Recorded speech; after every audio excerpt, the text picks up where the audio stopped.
ఓం గంగణపతే నమ ఐం సరస్వత్యే నమ శివాయ గురువే నమ జయ గురు దత్తాత్రేయ నమ ఆపదార్భహత్తారం దాతారం సర్వసంపదాం లోకాభిరామం శ్రీరామం భూయో నమామ్యం యా దేవీ సర్వభూతేషు మాతృరూపేణ సంస్థితాః నమస్తస్తై నమస్తస్తై నమస్తస్తై నమో నమః యా దేవీ సర్వభూతేషు శక్తిరూపేణ సంస్థితాః నమస్తస్తై నమస్తస్తై నమస్తస్తై నమో నమః నమో వ్రాతపతే గణపతే ప్రమతపతే నమస్తే శ్లంబోదరాయ ఏకదంతాయ విఘ్నవినాశినే శివసుతాయ శ్రీవర్ధమూర్తయే నమో నమః జయ గురు దత్తాత్రేయాయ నమః శ్రీమాత్రే నమో నమ. యూట్యూబ్ ప్రేక్షకులందరికీ కూడా నమస్కారం అండి.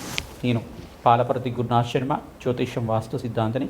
మీకు ఈ రోజున టాపిక్ ఏంటిదంటే ప్రధానంగా అంశమంతా కూడా ఈ యొక్క గోచారీత్యా గ్రహాల యొక్క స్థితిగతి అంతా కూడా, గ్రహాల యొక్క గ్రహ సంచారం మేరకంతా కూడా, గ్రహాల యొక్క వీక్షణ ఏ రకంగా ఉంటుంది, గ్రహాల యొక్క దృష్టి అంతా కూడా వివిధ రాశుల వాళ్ళకి ప్రధానమైన గ్రహాలంతా కూడా 3 గ్రహాలకంతా కూడా వీక్షణ అనేది ప్రధానమైన వీక్షణ అనేది ఉంటుందన్నమాట. శనీశ్వరుడికి 3 దృష్టిలు ఉంటాయి, తర్వాత బృహస్పతికి 3 దృష్టిలు ఉంటాయి, తర్వాత అంగారకుడికి కూడా 3 దృష్టిలు అనేది ఉంటాయి అన్నమాట. ప్రధానమైన గ్రహాలంతా కూడా మానవాళికి విశేషమైన గ్రహాలు ఏంటిదంటే ప్రధానంగా జీవన విధానానికి ఆధారంగా ఉండే ఆర్థిక స్థితి కానీ, ఉద్యోగంలో మార్పు కానీ, వివాహాది శుభకార్యాలు జరగాలంటా కానీ, మరియు కర్మశిష్యం ప్రధానంగా కర్మఫలదాతైన శనీశ్వరు అనుగ్రహం ఖచ్చితంగా కావాలి.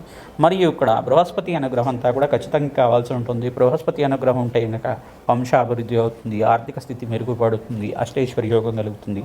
ఈ యొక్క లగ్నంలో కనుక, రాశిలో కనుక ప్రధానంగా చూసుకుంటే బృహస్పతి కనుక ఉంటే కనుక 1,00,000 దోషాలు పోతాయంటారు, 1,00,000 దోషాలంతా కూడా పోతాయంటారు. ప్రధానంగా చూసుకుంటే కనుక ఇక్కడ శనీశ్వరుడి యొక్క గోచారరీత్యా సంచారం ఏ రకంగా ఉంది అంటే మీనరాశిలో అంతా కూడా ప్రధానంగా సంచారం చేస్తున్న శనీశ్వరుడు అంతా కూడా ఈ యొక్క సప్తమ దృష్టితోటి కన్యారాశిని చూడడం, మరియు ఇక్కడ త్రిపాద దృష్టితోటి ఈ యొక్క 3వ పాదాన్ని చూడడం. అంటే ఈ యొక్క మీనరాశి నుంచి 3వ పాదాన్ని అంటే ప్రధానంగా త్రిపాద దృష్టితో చూడడం అంటే శని లగ్నవశాత్తు శని స్థానం నుంచి 3వ స్థానం అని చెప్పేసి అంటే కేంద్రంగా చూసుకుంటే కనుక శని లగ్నవశాత్తు మీనము, మేషము, వృషభాన్ని తన మిత్రస్థానమైన వృషభాన్ని చూడడం.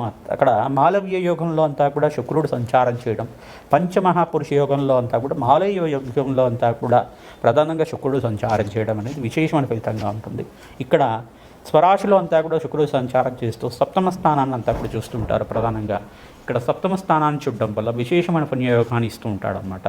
ప్రధానంగా ఇక్కడ బృహస్పతి కూడా చూసుకుంటే కనుక, మరియు ఇక్కడ త్రిపాద దృష్టితోటి వృషభ రాశిని చూడడం, మరియు సప్తమ దృష్టితో అంతా శనీశ్వరుడు అంతా ఇక్కడ కన్యారాశిని చూడడం, మరియు ఇక్కడ దశమ దృష్టితోటి ఈ యొక్క ధనస్సు రాశిని చూడడం అంతా కూడా వీక్షణ జరుగుతూ ఉంటుంది. ప్రధానంగా ఈ యొక్క వీక్షణ వల్ల, ఈ యొక్క స్థానాలనంతా వీక్షణ చేయడం వల్ల మిశ్రమైన ఫలితాలు, శుభ అశుభ ఫలితాలంతా కూడా జరగడం కానీ జరుగుతూ ఉంటుంది. కొంతమందికి జాతకరీత్యా ఈ గ్రహాలు యోగకరంగా ఉంటే అఖండమైన రాజయోగనిచ్చే గ్రహంగా మారుతూ ఉంటాయి. కొంతమందికి అంతా కూడా ప్రధానంగా కొన్ని జాతక లగ్న చక్రవశాత్ అంతా కూడా ఈ యొక్క గ్రహాలు, ప్రధానమైన గ్రహాలు శనీశ్వరుడు, శుక్రుడు, బృహస్పతి అంతా కూడా యోగకరంగా ఉండాల్సి ఉంటుంది. ఖచ్చితంగా లగ్నవశాత్తు ఈ గ్రహాలంతా కూడా పాపకారిగా ఉంటే పాపస్థానాల్లో యోగకరంగా ఉంటారన్నమాట. దుస్థానాల్లో 3, 6, 8, 12లో యోగకరంగా ఉండాలి. దుస్థానాల్లో ఉంటే కనుక ఈ యొక్క మరి పాపిస్థానాలు యోగిస్తారని చెప్పేసి అంటారు. కానీ ఇక్కడ చూసుకుంటే కనుక ప్రధానంగా లగ్నానికి మిత్రగ్రహాలు ఉండి కనుక లగ్నానికి యోగకరంగా ఉంటే కేంద్ర కోణ స్థానాల్లో యోగకరంగా ఉంటాయి. తర్వాత లగ్నానికి మిత్రస్థానంలో అయితే కనుక వీళ్ళు యోగిస్తారు, రాశికి మిత్రస్థానాల్లో, ఆ గ్రహాలకి మిత్రస్థానంలో అయితే కనుక యోగిస్తారని చెప్పేసి మనకు జ్యోతిష్య పరిభాషలో అంతా కూడా చెప్పడం జరుగుతుంది. జ్యోతిష్య శాస్త్ర ప్రామాణికంగా అంతా కూడా ఈ యొక్క గ్రహాల యొక్క వీక్షణ ఏ రకంగా ఉంటుంది. ఈ యొక్క బృహస్పతి యొక్క దృష్టి అంతా, సప్తమ స్థాన దృష్టి అంతా కూడా ధనుసు మీద పడతా ఉంది విశేషంగా చూసుకుంటే కనుక, మరియు పంచమ స్థాన దృష్టి అంతా కూడా తులారాశి మీద పడ్డవంతా కూడా జరుగుతూ ఉంటుంది. ప్రధానంగా చూసుకుంటే ఈ యొక్క ప్రధానమైన దృష్టి అంతా కూడా కలియిక ఏ రకంగా ఉంది, ఈ యొక్క వీక్షణ అంతా కూడా ఏ రకంగా ఉంది, గ్రహాల యొక్క స్థితిగతి మేరకంతా కూడా గోచారీత్యవశాత్తు ఈ యొక్క ప్రకృతి వైపరీత్యాలు ప్రధానంగా చూసుకుంటే కనుక ప్రకృతిలో దుస్సంఘటనలు జరగడం కానీ, అనుకోని ప్రమాదాలు జరగడం కానీ, దేశానికంతా కూడా కొంచెం ప్రమాదాల్లాగా ఉండే విధంగా ఈ యొక్క దుస్సంఘటనలు ఇట్లాంటివంతా కూడా జరగడం అంతా, ప్రకృతిలో అంతా కూడా ఇట్లాంటి వైపరీత్యాలు జరగడం అంతా కూడా ప్రధానంగా కుజుడు కేతు కలియిక. ప్రధానంగా యుద్ధాలు జరగాలన్నా కుజుడే కేంద్రంగా చెప్తూ ఉంటారు. ప్రధానంగా ఏ దేశంతో అయినా వైరమైన ప్రభావం ఉండాలన్నా, ప్రధానంగా యుద్ధ సంఘటనలు జరగాలన్నా, యుద్ధంలో గెలవాలన్నా అంగారకుడు శక్తివంతంగా ఉండాలి. ప్రధానంగా పోయిన 45 రోజుల క్రితం అంతా కూడా ప్రధానంగా అంగారకుడు నీచ స్థానాల్లో ఉండేసి ఇక్కడ కర్కట రాశిలో ఉండడం, దాని తర్వాత అంగారకుడు బయటపడి నీచ స్థానం నుంచి విమోచనమైన తర్వాత ప్రధానంగా ఇక్కడ తన మిత్రస్థానమైన సింహరాశిలో సంచారించడం, కేతుతో పాటు కలిసి ఉండడం, ఆ పాపగ్రహం యొక్క కలత్రం కలగడం అంతా కూడా ఇక్కడ వీక్షణ అంతా కూడా సప్తమ స్థాన వీక్షణ. సప్తమ స్థాన వీక్షణ అంటే అంగారకుడు సప్తమ స్థాన వీక్షణ ఇక్కడ చూస్తుంటాడు, ప్రధాన కుంభరాశిని చూస్తుంటాడు. అక్కడ రాహు సంచారం జరుగుతుంది. సమసప్తకాల్లో రాహుకేతు ఇప్పుడు కూడా సమసప్తకాల్లో ఉంటూ ఉంటారు ఎప్పుడైనా కానీ. వీళ్ళంతా కూడా అపసవ్య దిశలో సంచారం చేయడం అంతా కూడా జరుగుతుంది. గోచారరీత్యా అంతా కూడా వాళ్ళ యొక్క ఛాయాగ్రహాలు కాబట్టి సొంత ఇల్లు అనేది ఉంటుంది వాళ్ళకి అంతా కూడా. తద్వారా ఈ యొక్క గ్రహాల యొక్క కేంద్రంగా మన జీవన విధానం ఉంటుంది. దేశ గోచారం అంతా కూడా ఈ రకంగా ఉంటుంది. కావున ప్రధానంగా ఈ దుస్సంకటాలు జరగడానికి, వాహన ప్రమాదాలు కానీ విమాన ప్రమాదాలు కానీ జరగడానికి ప్రధానమైన గ్రహాలు ఇవి కారణమవుతాయి. శనీశ్వరుడు, అంగారకుడు, ప్రధానంగా రాహు కానీ కేతు కానీ కొన్ని స్థానాల్లో ఉంటాయి కనుక ప్రమాదాలు జరగడానికి అవకాశాలు ఉంటాయని చెప్పేసి సూచనప్రాయంగా చెప్పడం జరుగుతుంది. ప్రధానంగా చూసుకుంటే కనుక ఈ గ్రహాల యొక్క స్థితిగతి అంతా కూడా మెరుగుపడతాయి కనుక అఖండ పుణ్యయోగం సిద్ధించడానికి, అష్టైశ్వర్య యోగం సిద్ధించడానికి, మానవాళికంతా కూడా అఖండ ఐశ్వర్య ప్రాప్తి కలగడానికి, మనశ్శాంతమైన జీవితం జీవించడానికి, ధనధాన్యాది సమృద్ధి కలగడానికి, అఖండమైన మహాలక్ష్మి యోగం, లక్ష్మి కుబేర యోగం సిద్ధించడానికి ఎటువంటి పరిహారాలు ఆచరించాలి, మేషాది ద్వాదశ రాశుల వాళ్ళు ఎటువంటి పూజలు చేయాలి, ఎటువంటి పరిహారాలు ఆచరించాలి, ప్రధానంగా చూసుకుంటే కనుక ఆషాఢ మాసంలో వచ్చే వారాహి నవరాత్రుల్లో అంతా కూడా విశేషమైన పుణ్య ఫలితం వస్తుంది. జూలై నెల మాస ఫలితాల్లో అంత భాగంగా ఈ యొక్క గోచారీత్య గ్రహాల యొక్క దృష్టి కేంద్రంగా చెప్పుకుంటూ, గ్రహాల యొక్క గోచారీత్య స్థితిగతి, గోచారీత్య దృష్టి అంతా కూడా కేంద్రంగా చెప్పుకుంటూ విశేషంగా అంతా కూడా ఎటువంటి శీఘ్ర పరిహారం అంతా కూడా సులభమైన పరిహారం చేసుకుంటే కనుక వ్యాపారంలో మార్పులు జరుగుతూ ఉంటాయి. వ్యాపారంలో అష్టైశ్వర్యోగం కలుగుతుంది, వ్యాపారంలో స్థిరత్వం కలుగుతుంది, వ్యాపారంలో కానీ ఉద్యోగంలో కానీ ప్రమోషన్స్ రావడానికి ఎటువంటి పరిహారాలు ఆచరించాలి. ప్రధానంగా మీ జాతకరీత్యా ఈ గ్రహాలు ఏ స్థానంలో ఉన్నాయి, లగ్న చక్రవశాత్ కానీ లగ్నం తెలియకపోతే రాశినే లగ్నంగా చేసుకొని చూసుకోవాల్సి ఉంటుందన్నమాట. ప్రధానంగా మీ జాతకాన్ని జ్యోతిష్య పండితులతో విశ్లేషణ చేయించుకోవడం వల్ల ఆ గ్రహాలకి అంతా కూడా జప హోమ శాంతి కార్యక్రమాలు, దానాది కార్యక్రమాలు చేసుకోవడం వల్ల నవగ్రహాల యొక్క చేతుల్లో అంతా కూడా మానవాళి యొక్క జీవన విధానం ఉంటుంది. నవగ్రహాల యొక్క స్థితిగతి మేరకే మానవాళి జీవన విధానం ఉంటుంది. కావున కేంద్ర కోణ స్థానంలో వినియోగకరంగా ఉండాలి. ప్రధానంగా పంచమహాపురుష యోగాల్లో కనుక ఏదైనా 2 పురుషయోగాలు సిద్ధిస్తే కనుక అఖండమైన రాజయోగం సిద్ధించడానికి ఆస్కారం ఉంటుంది. శనీశ్వరుడు అంతా కూడా రాజు యొక్క కారకుడు. ప్రధానంగా కర్మఫలదాత అయిన శనీశ్వరుడు అంతా కూడా మీరు చేసుకొని పుణ్య పాప ఫలితాలు ఖచ్చితంగా అనుభవించే విధంగా చేస్తాడు. పుణ్య ఫలితానికి పుణ్యయోగాన్ని ఇచ్చే విధంగా, కర్మ ఫలితాన్నంతా కూడా కర్మ ఫలితాన్ని అనుభవించే విధంగా చేయడం కానీ, పాప ఫలితానికి పాప ఫలితం అనుభవించే విధంగా చేయడం కానీ, దానికి లెక్క కలిగే విధంగా ఖచ్చితంగా లెక్క తీరాలి. ఆ లెక్క కలిగి తీరే విధంగా దానికి సపరేట్గా అంటే ప్రతిదానికి కూడా పుణ్య ఫలితానికి పుణ్యయోగం ఇచ్చే విధంగా, పాప ఫలితానికి పాప ఫలితం ఇచ్చే విధంగా దీనికి అంతా కూడా కంపారిజన్ చేసుకోరన్నమాట. ఏ ఫలితానికి ఆ ఫలితం ఇచ్చే విధంగా ఉంటుంది. ఖచ్చితంగా మీరు ఏంటంటే దేవతారాధన, ఇష్టదేవతారాధన నిత్యం చేసుకోవడం వల్ల అఖండమైన పుణ్యప్రాప్తితోటి శనీశ్వర గ్రహదోష నివారణ జరగడానికి ఆస్కారం ఉంటుంది. ఇక్కడ బృహస్పతి కూడా యోగకరంగా లేకపోతే కనుక మీ జాతకరీత్యా ఇక్కడ గురుబలం అంతా కూడా కొంచెం బలహీనపడితే వివాహాది శుభకార్యాలు ఆలస్యం అవ్వడం కానీ, ప్రధానంగా ఏదైనా పనిని మొదలు పెట్టుకుంటే ఆలస్యం అవుతూ ఉండడం కానీ, లేదా సంతానం అంతా కూడా సంతానయోగం ఆలస్యం అవ్వడం కానీ, ఆలస్య వివాహాలు అవ్వడం కానీ, ప్రధానంగా ఇంట్లో చికాకులు కానీ, ఈ యొక్క ప్రతి విషయంలో కూడా కోపం అనేది రావడం కానీ, ఇక్కడ కొన్ని గ్రహాల యొక్క స్థితిగతి అంతా కూడా ఈ యొక్క సిమ్టమ్స్ అనేది ఉంటాయి. ప్రధానంగా ఈ యొక్క ప్రధానమైన విషయం ఏంటిదంటే ప్రతి ఒక్క విషయంలో అంతా కూడా నవగ్రహాలే కేంద్రంగా మానవాళి జీవన విధానాన్ని ఈ యొక్క సూచనప్రాయంగా అంతా కూడా పూర్వజన్మ ఇతిహాసం ప్రకారంగా జన్మాంతరమైన జీవిత విధానం అంతా దైవ ఆగామి సూచిత సంచిత ప్రారంధ కర్మలు అని చెప్పేసి అంటారు అన్నమాట. దైవ ఆగామి సూచిత సంచిత ప్రారంధ కర్మలు అంటారు.